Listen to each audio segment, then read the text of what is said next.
Good evening, everybody.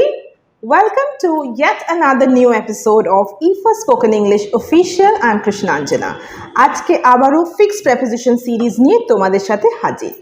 প্রত্যেকটা competitive এক্সামে কিন্তু Fixed Prepositions থেকে কোয়েশ্চেন্স ম্যান্ডেটরি আসবে আর আমরা এই ডিফিকাল্ট একটা কনসেপ্ট Fixed Prepositionকে তোমাদের কাছে জল ভাত একবারে ইজি করে তুলছি, ইজি করে আনছি। এটাই আমাদের প্রচেষ্টা, আর আজকেও তার অন্যথা হবে না। আর তোমরা তো জানোই যে কথা বলতে গেলে বা লিখতে গেলেও ইংলিশে সেন্টেন্স কনস্ট্রাকশনের জন্য প্রেপোজিশনস কতটা দরকার। প্রেপোজিশনস ছাড়া সেন্টেন্স বানানো নেক্সট টু ইম্পসিবল। ম্যাক্সিমাম সেন্টেন্সে কিন্তু প্রেপোজিশনস থাকে। তাই চলো দেরি না করে ঝটপট শুরু করা যাক fixed prepositions. First one is make. Make একটা ভার্ব, আর মেকের অবভিয়াসলি 5টা ফর্ম হবে। তোমরা জানো আমরা কি বলি বারবার, যে একটা অ্যাকশন ভার্বের 5টা ফর্ম হবে। Make verb 1, made V2, made V3, making V4 and makes V5। তাহলে কখন আমরা মেকের সাথে অফ দেব নাকি ফ্রম দেব? কোন ফিক্সড প্রেপোজিশনসটা কারেক্ট কিভাবে বুঝবো? It's a very common question. তোমরা কোয়েশ্চেন পেপার্স দেখো, এই কোয়েশ্চেন্সগুলো কিন্তু থাকে। আর কমন কনফিউশনে মানে মার্কস কাটা হয়ে যায় যে মেকের সাথে অফ দেবো না ফ্রম দেবো। অনেকটাই শুনতে একই টাইপের লাগে। যেমন ধরো আমি যদি বলি the toy is made from plastic and the toy is made of plastic, দুটোই মনে হচ্ছে ঠিক, তাই না? কিন্তু কোনটা সঠিক জানো? The toy is made of plastic. This is the right line. তার কারণ হলো এই যে প্লাস্টিকের খেলনাটা, এটাকে যদি আমি ভাঙি টুকরো করে তাহলে প্লাস্টিকই থাকছে, আর প্লাস্টিক থেকে আবার টয় বানানো পসিবল। মানে টয় খেলনাটা, যে খেলনাটা আর কি প্লাস্টিক দিয়ে তৈরি, এটাকে যদি আমি ভেঙে ফেলি তাহলেও প্লাস্টিক হচ্ছে, মানে প্লাস্টিক থেকে ব্যাক টু টয় আনা পসিবল, টয় থেকে আবার back to plastic possible because ultimately it's all plastic. যেমন ধর আমি যদি বলি this house is made of logs, মানে এই বাড়িটা কাঠের যে logs হয় না সেই দিয়ে তৈরি। তাহলে কাঠ আর বিল্ডিং দুটোই কিন্তু সেম হলো, এই পুরোটাই যেহেতু কাঠ দিয়ে তৈরি, তাহলে আমি যদি এটাকে ভাঙি তাহলে আমি কাঠই পাবো। বাড়িটা থেকে আমি কি পাবো? ভাঙলে কাঠ পাবো। বোঝা গেল? তাহলে কাঠ থেকে বাড়িটা তৈরি হলো, বাড়িটা ভেঙে আবার কাঠে ব্যাক হয়ে গেল।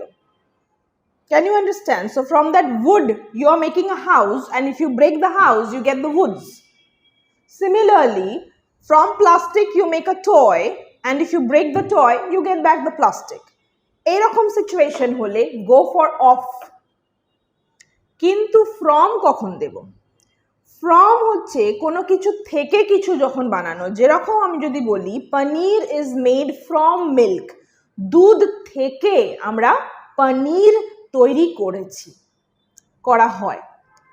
ওকে, দুধ থেকে পনির তৈরি করা হয়। লাইনটা কি বললাম? Paneer is made from milk. হলো? পনিরকে কি আবার দুধে আমরা চেঞ্জ করতে পারবো? Can you make paneer like milk from paneer? Can you do that? Possible না। ব্যাপারটা বুঝে নাও, দুধ থেকে আমরা পনির তৈরি করলাম, কিন্তু পনির থেকে ব্যাক টু দুধ কিন্তু আমরা যেতে পারবো না। সেই রকম সিচুয়েশন হলে চোখ বুঝে হবে from. Okay, second example, the paper is made from would, তাই না? কাঠ থেকে কি বেরোলো, কি আমরা বানাতে পারছি? কাগজ। কারেক্ট? কিন্তু এই কাগজটাকে যদি আমরা এখন ছিঁড়ি কাটি, কোনো মতেই কিন্তু আমরা আবার কাঠ ফিরে পাবো না, নট পসিবল। সেই জন্য আমাদের দিতে হবে ফ্রম। ক্লিয়ার? এই সিম্পল ট্রিক্স আর টেকনিকগুলো যদি আমরা বুঝে ঠান্ডা মাথায় কোয়েশ্চেনগুলো সলভ করি, একদম ফুল মার্কস গ্যারান্টিড, রাইট? চলো এবারে একটা অন্য ওয়ার্ডে আমরা মুভ করি, which is married. ওকে, আবারও এটা একটা verb. So marry, married, married, marrying and marries. Remember, one action verb has 5 forms. ওকে, এইবার বলো তো আমি যদি বলি যে Anuradha married with her childhood buddy or friend. এই লাইনটা ঠিক নাকি Anuradha married her childhood buddy? এইটা ঠিক নাকি Anuradha married to her childhood buddy? Which one is correct? What do you think? আচ্ছা, তোমরা ভাবছো যে Anuradha married her childhood friend, এখানে তো কোনো রকম prepositionsই নেই, তাই এটা ভুল হয়ে গেল। আর যদি তোমরা ভাবো যে বন্ধুর সাথে বিয়ে করেছে তাহলে with correct, তাহলেও ভুল হয়ে গেল। গুলি যাচ্ছে ব্যাপারটা, সব ক্লিয়ার করে দেব।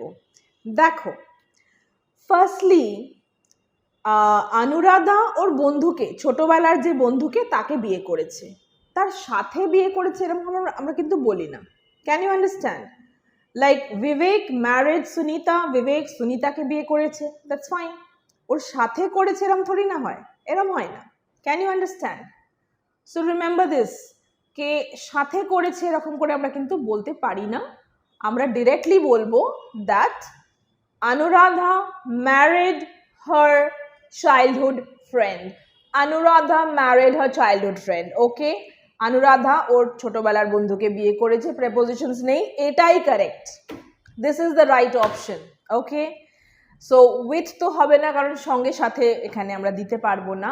এইবার আসছি to prepositions, এই preposition এটাতে। এটা কি দিলে ভুল? Yes. আবার no. Confused? বটম লাইন এটাই। এই সেম লাইনটা যদি আমরা অ্যাক্টিভ ভয়েসে বলি তখন কিন্তু আমরা কোনো প্রেপোজিশনস দেব না, no prepositions if your line is an active voice.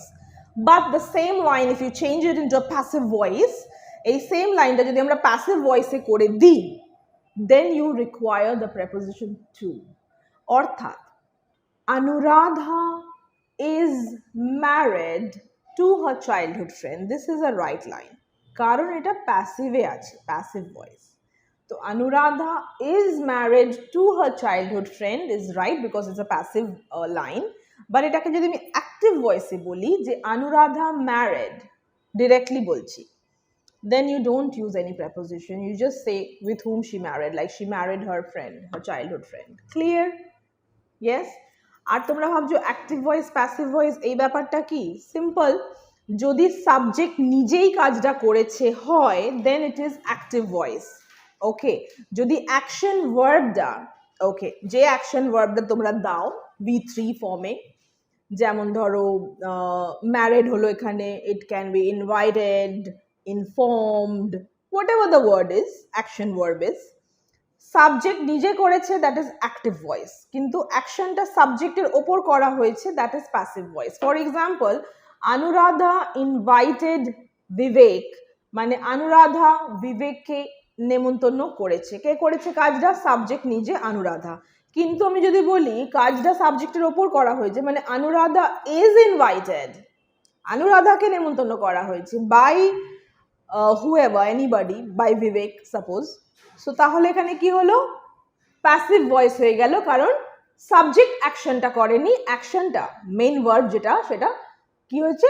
সাবজেক্টের ওপর করা হয়েছে কারুর দ্বারা। That is the point. Active voice নিয়ে যদি তোমরা অ্যাক্টিভ ভয়েস প্যাসিভ ভয়েস নিয়ে যদি আরো ডিটেল লেসেন্স চাও, ইজি করে একদম শিখতে চাও, তাহলে কিন্তু আমাকে কমেন্ট বক্সে ডেফিনেটলি লিখে জানিও, তাহলে ডেফিনেটলি ডিটেলের সিরিজ বানাবো with active voice and passive voice. Okay, আজকেরটা এটুকুই রাখলাম।